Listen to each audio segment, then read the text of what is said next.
pau chap na main ka pau chap tiu lung sit na happy na adim sing ka bi ko le ka belu pa pathin tunita ka tukum sang ni le som ni le thuma dinga ki gin ni anung pen zan hun anang ma bi khom na program ka sim te ho atak takin le mat pia ki pak ma main la king ki pak thu ka gen wa he nang ma cho hen la te ka sa khomo nang ma cho hen la te ka ngai thawa nang ma thu te ka sim thawa ka ngai thawa tu hin le nang ma thing thing tho te sim ding gen ding in ka ki sing sawa ke ma gen tu le ngai thatu ding mi pi te ho zo se lung thum ngai to na nang man thu ne lang la thu tak te bep sa again twin ka gen do ngai tha mi pi te ho na thu tak chai bang tak he thiema ka Christian hin kho siam phat sem na le nang ma ka nai sem na hui thei ding nangin la thu ai holim pi che din la holim pi na ka hong don kit bu ko he ka poi mo da no ki bang po na himale nangin ka poi mo da no le he che ta je ka chun kami mal malo ka poi mo dan dung zui che ton la thuin nang man ai holim pi che din tin la holim pi na do yum tak mai kalal pa doi tak mai je so minin la king ka hong don he amen chanchin pha ma thaina sik bung sagi chang som ni le khada ki patha som ni le thum hung siming ka lalpa iti taphot van gam lo ding a hi zeng po kapa wana doi gol hi te bep lo ding a hiu he zeni tak chule mitam takin lalpa lamin thitha te laminin thu te ka gen sakin laminin thitha te ka del dok sakin laminin thilmak tam tak le ka hi sak hilo hem alati naw himale keiman akingon nangu thil gilo hi te ho ka hone khangai poi ka kya ki pat che mangun alati tang ka i bible sang sim thak naw se thiam thedin pani chanding cheton malai som pek ta han la i bible ma sa khan lalpa ti taphot van gam lut jing ding a hi pu he te hi je khan kawak sim boi dek jinga het sa iti dem athumal ala chi dan tang pi khat ala ki koi ong lo tak la ki boi thim se ka banga ki he themitin i thu pi ding on i bible thu pi ki pe hi mang jing hitin ei ma ki thep na ati i bible thu pi khan ei ma ki thep na ati tulai hi kumsang ni le som ni le thum hi thakhat be ding kon a hita decoration te hole a ke thengam lata ke lat dok vekta thil bangkim kha ki sang dang lam to zong zenga hi le kum thak ilo pa iki pak na te khale hung tom hi le kilom pathini nai na lam hi ngai khong na lam khale hung tom hi hile kilomin a uma zite hoi ingai tu a hile tunita khung te hola kai chu gen loading chi hile kilom tak hile gen poi mo hi je ka chu zite ho golom te ho chu ingai to de da hile ma ni ki them hi khadim o ti mo eile ma ni ki them hi khadi o ti hoi ngai tu na tam pi tu lai hin ezu bep le ki hilo he begin dang te ho kole ki gin ni tak ni lai ni tak ki khop hoi tam bek sam lo a he pathian zalin ayu bon e tam a hi ti dingin a he abang chui jeng tale hun nung lama hi tak zekin setanin pan chom te ho lain pan mun chom pan dan za chom te ho posi chom te ho nein mi te ho he thep lungdam goding a he zi achu eiman setan thep na i het lo he chon eima le ki thep lungdam the ki thep lung mong khak the hi ti ngai tu na ap a hi Christian khat kahi kiti ahi wanga cho lungmo na kha khoi taka amu em anayem alla emitele mani akingak sak ma eima ki pe go ma vangam kailo ding te ho chule ek ma ki gel dana kinga gola ge achang le vangam kai ding ki ging cha a chang le lawan gam le tung zo ding ki ging cha dek lo Christian atama ma jing ta law ma je te hola ka jui pan lo ding wa he igam Christian en leo chen tulai Christian tam tak mai ton Bible le choi talo mo biak ina kai ding le khen khaten labu be pakhe choyo biak ina kayo khen khatte ho notebook khada ke choyo biak ina kayo Bible choi biak in lam zona chi a Bible choi mi tom ta he ei hi chu pathian mal som na zalin asim thei tiang hin ki choi che tun kamu kalung atam ma zenga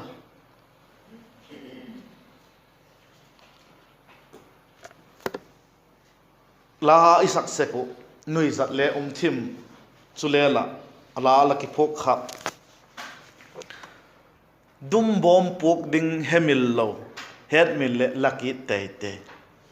tholom ding hemil jing jing hemil le laki ngai lo Bible keng di ko lovin van gam tun ding la ko em enti la thagau nang din thasi in naw bang akap tila khat om cho mo kala he kha cho ken ji chu apu kon lai bang tik lai dem ke pui ji lai chu le la ta hi tu ni tu khang zilai te sang khatak sadan jenga chu pil zo ta te changkang zo ta te le khathiam zo ta te tile heno ti hiel lo ding hiu kai anau pang lam ka he hile ke ya ki pat ka chung lam si hi ki dong di hile graduate bangjat yong e ki ti di hile heno ki tam lo mai the Paul nga tiang ala sim lo bangjat yu me kitile hen le ki mai the na lai ala tu begin kai te neo pen gen lal zu hi mai the Paul thum bep sim le le ei ho gola adik lo thu chum sa pa ho le tho the aloi te ho ta le ki ho the kol pa ho to le kol pa ho le aloi pai to ki ho the ka gen nom chu bang changkang kisazo pil kisazo ti poiteu pil zo ta te changkang zo ta te i hi nonga le ze la ya la phu ko kha ki tho jing na lai thagau lam din mo na chu na la sa ve na gon ke na chang le na sa ka sa kha chula gel da det le chno tak saga ma je banga chu changkang i changkang jok ta ko i pil jok ta ko le thagau la ma chul le changkang jok ko le hino ut ma jing a chu ma ai wang chu thagau la ma chu angai zilai te gol kha ki tho tak saga ma chu changkang zo mong jing ta pil zo mong jing ta ki koi zi khovel chu a hi zi ka chun zi chu bang zi ka ge na hem mitile zi gol ding a chun setanin mi te a them lungmong a hi taksalam thil chu thu chu mele thagaulam thil a chun mi tam tak mai setanin amitu asuk thum pek na lai a hi ti kha het min lo ding a hi korin thot khat na khasim lew chin bung li na lam khan ma chang li na lam khan zia khovel lal pa hin tulai mi te ho amito suk thum pe ka ti kha ze la ya khale hita tu ni le hin lai ze hi kan ka ngai to saka chang ka ngai to saka pok na dom ka sama ma ji na he ei ma ki thep lung oya ei ma ki thep lung dama a chang le van gam kai ding a chang le kai lo ding ai pau chap zonak le van gam kai ding ti ho ve la ti ngai tu kan the tak ma ala khak the kai alum thim guk taka chu gen again the zen a hi wanga chu mi he ding a kha chu again the hi ut ke lo a hat pen a kilom pen taksa dan hilo thagau lam a hat pen hi ale kilat ut ai wanga lung thim guk taka chu kap zeng mi the hi ei la ken je chom ka ti nai pu a the hi ei la kale yum kha ka hi je suk dik vak a poi mo a hi ei ma ki thep loading a hi ki thep khak the hi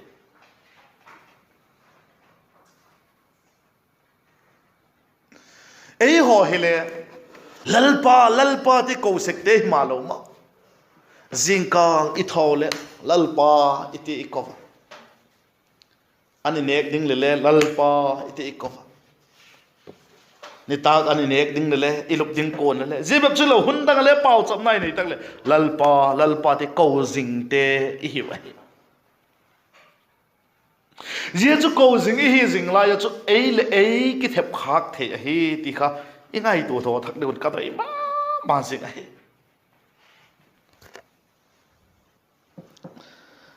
lalpa ei ti ta phot van gam lu ding a hi zeng po kapa vana doi gol hi te be lu ding a hiu he ati chu zia gen nom hi bang hi de lalpa ti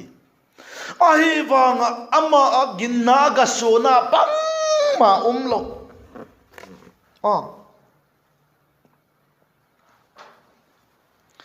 pathiana ko pen anne yu ahi na pen kha podok sulang theilo gasu lo christian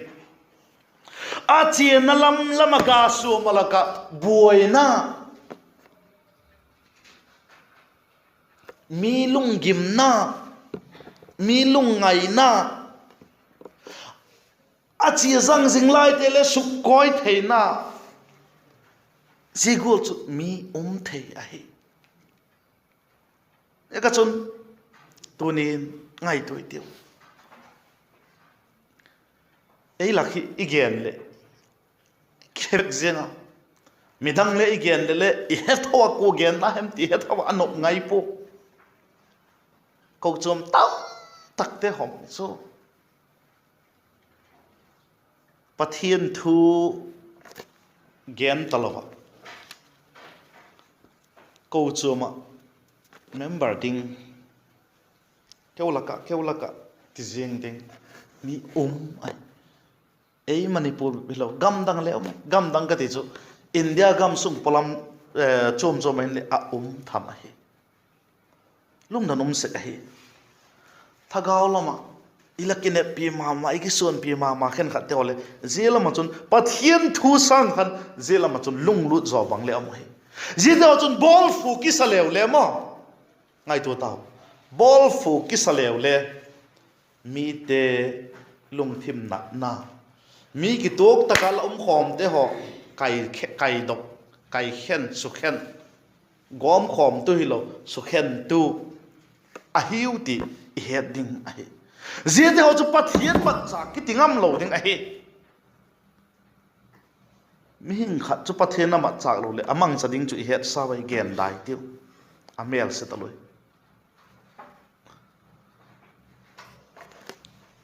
chang som ni na chun chin pha ma thaina jek bung sagi chang som ni na chun ti chun amau chu agawin hemayin la ati so tunin laga kha nang mai nek ding hilovin midang te nek theding in a na em laga chu midang te adinga phak chek chu kha chek chu ko mana nek thelo kha em ti kha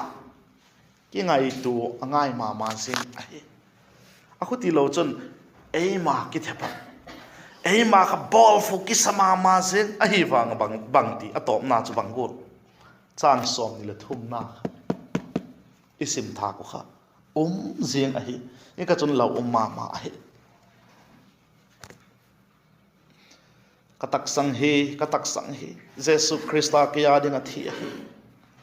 jesu christa ei tan hi katak sang hi ti zen a hi wanga a hin na a pok dok nei lo ma a hin na a pok dok mong nei lo anna sepin zui mong lo mi chula zite ho chu ma ni ki them amau ki them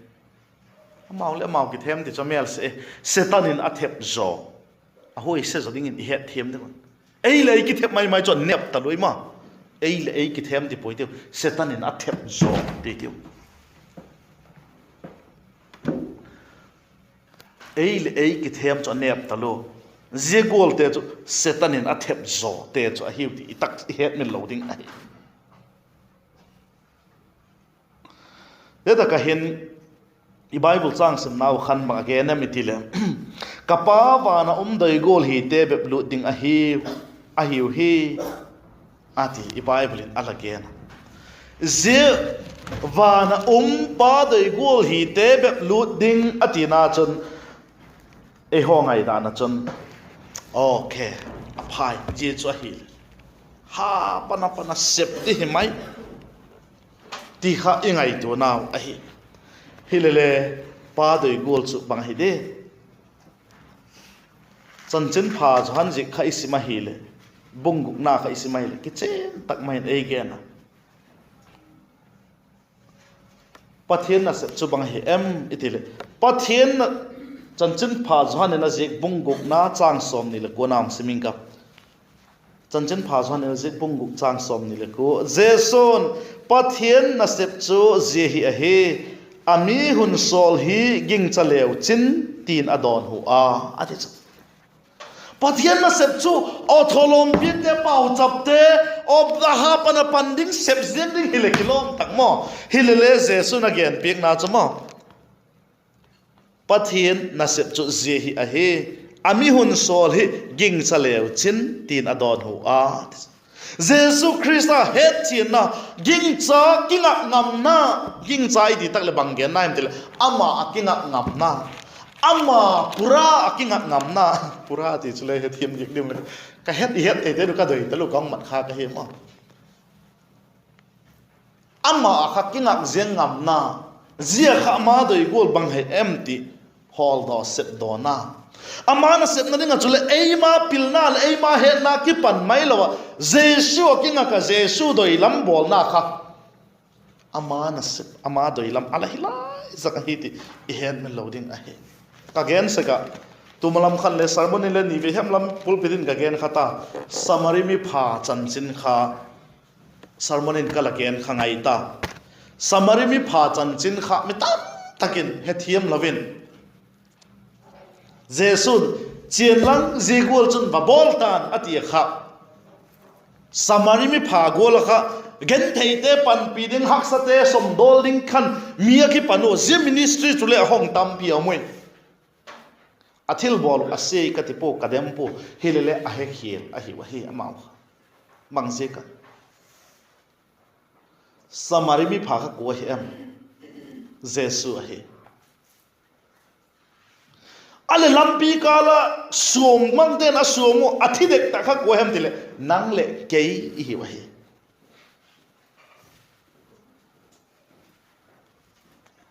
je zil sakna jesun again zeng khale imat khak lo hi le chu eima ki thep the a hi ka ti nom na hi good samaritan ministry kiti ho bangle min ahongo a ministry bangol chatina chidiam bang chu ke hepoi hilele a focus dewu chu atup dewu chu miken theide pan pi haksa ling vai dam lo te va ve ti kha jesun ka te samarimi pha khan sumang ten asumo thidek pa ka pan pi a so hing ki ta hi je khan je na sa kha semin ki gelin mitap pin apolo ase ka ti poi hilele amat dik head dik wango le hoi taloding a hi hedik lo pi bol mitap pi ke head umai je ka wak gen a hi je te ho chule ki them lung dam amaw le amaw na se pha pa ma jing se ma ki gel taksanam jing le na se pha ma jing chu hi hilele je da khai tu ai bible sang sim naw ma et tak le bang hong thi di o ti ding tam pi the he di ka het min lo ding ai je ka chon pathian na se chu jesu christa ging chaga ama doi gol bol kha hi ti kha i bible in again big a hi van gam chiding te hon je ga chu asu se ko hi ma lalpa ti be khailovin ga tam tak song se ko hi ti imut he ngal a hi na se phat thil phabol zeka van gam kai ding ki mai zen le chu jete hi phade mo yon sang som ni le khat na to som ni le ni na te hi phajau de mo hung sim ki ding ko ama he bang bol he vem til lalpa te thot van gam lo ding hi jeng po hi kapa van doi gol hi te bek lo ding hi ati amau chun ati so again na te chun zeni tak chule mitam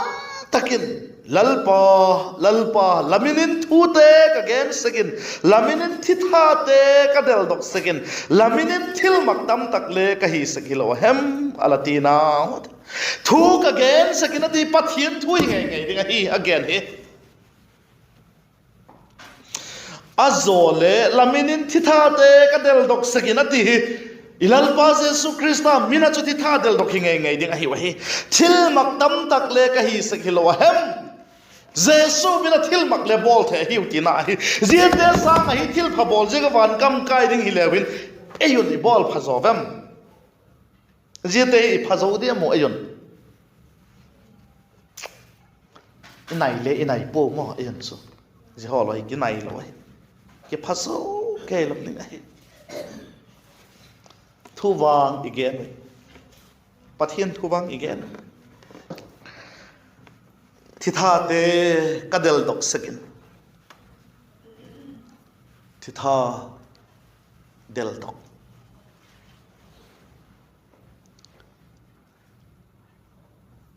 dam lo na sa chum tulai khovela ki thang tile hin tulai sang le tu malam dewa ki thang waktin lain ke bang hem ti je ka gil na satalu khoi tak hem na satalu pau chap na even ei pe ka dam khu khen kha ten thitha no dok thei thitha no dok atiba ilal pa Jesu Krista mina i pau chapa je anak na chon anut se hil ei ma suk dam hi po pathian suk dam hi het ngai hi igama mi tam tak mo asudam pa hemila ama sang pai jing mi tam ai ami chu gen leng hen hetalun la tu gen tang ka mi khat wang chu ghati kam lai ta thithana mat ativa i jo pau cha pik ding in phone ahung bolu phone in a pau cha pik phone a pau cha na chun hi skate pota wa window khong alet tu chat chu tu ei tam piom yai la ma leom a phone a cha mu tim la ke ta lo ama chun phone a pau cha pik chi ai wang a window ve lo chu chat chu jik dio bel chi le ge nai cha ma chan ale kalung le hong dong thim kan nen lo tha le hong suk thim chu lang ka wang ti ge le ma a khom hiu hen lang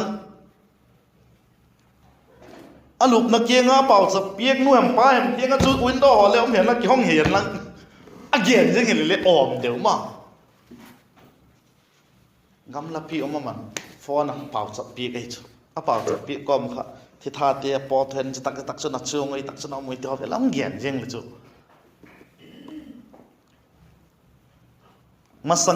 masangin tileng student ka hi lain amau king in the thogen in le chel se ku ka pang se ka gen se ka la zo phat le non graduate phat le sem khom hi tiu 80 ba hi le kala nom talo hi jeni ki pat kana mau tak se khom bu chu kala nom lo hi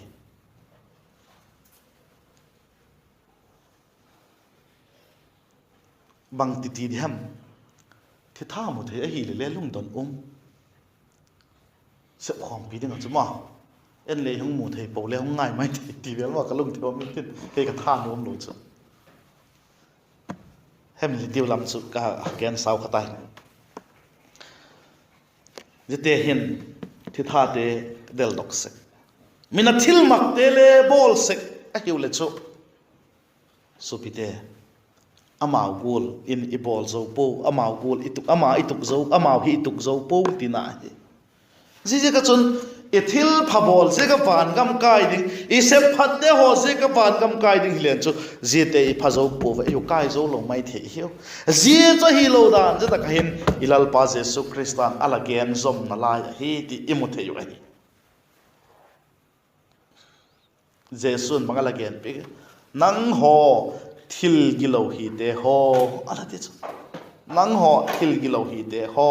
khong he khangai poi ala ti ta mai ai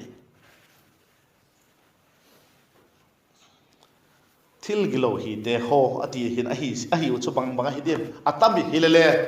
pathian doi da bot sete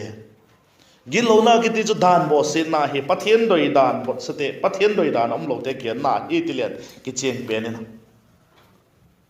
sile phe na dan nei ko chum ten dan nei ai lo in sung dan ai lo le government dan za chum atam society chum ini dan tampi ini bangzat la bo sit lo amele naw dan bot sete ho ati chun pange nge di hi ki chin ai eka chun zegol chu hi lo zegol chu ei ma ki them je te gol ei ma ki them hi lo ding chu ido pe da he gapha ki pa a Bible chang isimukha anung lam khale ki len chang som le ko na chun thing tin ga phalo ta po chu a phu kon mei lakin a pai lut se koi chang som le ki na chun thing pha ga asa thei pon thing si le ga pha thei dek poi ati je ga chun tuni a hin imimal chitun ken hedano bangol ga isu em nang banga laneyam alet anew ka boy pi poi alet anew boy pi poi teu nang ga kha mi te adinga damna ki pak na ki tuk na lung damna ahina em ahi lo le nang ma ki them lung dama ahi lo le nang ma le ki them lung dam zo lova a hoi poi a pha poi adik poi ti he sa bon hilele mi te mu dinga cho kilom pe na go eile ei ki them hi khak ding la ma sing ai Bible chang ka sim na lain ke chan chin pha ma thaina jik pung som le thum na siming ka top na digin chang som li le khat to som li le ni siming ka chan chin pha ma thaina jik pung som le thum chang som li le khat to som li le ni siming ka vai hom ni tak le nanevi khu mi te kha hungding ti win tulai khang thak te hi thiam lo hun chan sakinau amao chun zona thu gen zekin agil lo te hai sanun entimun zona sanga lo pi zo zehin om he vai hom ni takle simlam leng nu khale hungki panin tin tulai khang thak te hi thiam lo hun chan sak ding a hi Solomon pilna thu heading mai in bon kol monga ki patin ahong he ngayun Solomon sanga lo pi zo zehin om he tuni hun top ni takle nanivi ho mi te ho ahi lo le simlam leng nu te hon thiam lo ei chan i hi lo na degun ei ma ki them in poitin pathian doi lam chu bang hi em pathian doi gol gapha sung digin athu tom sai gen tel chu pan chan ning si tun malai som bek ta han la chan chun hung gen ke pa ke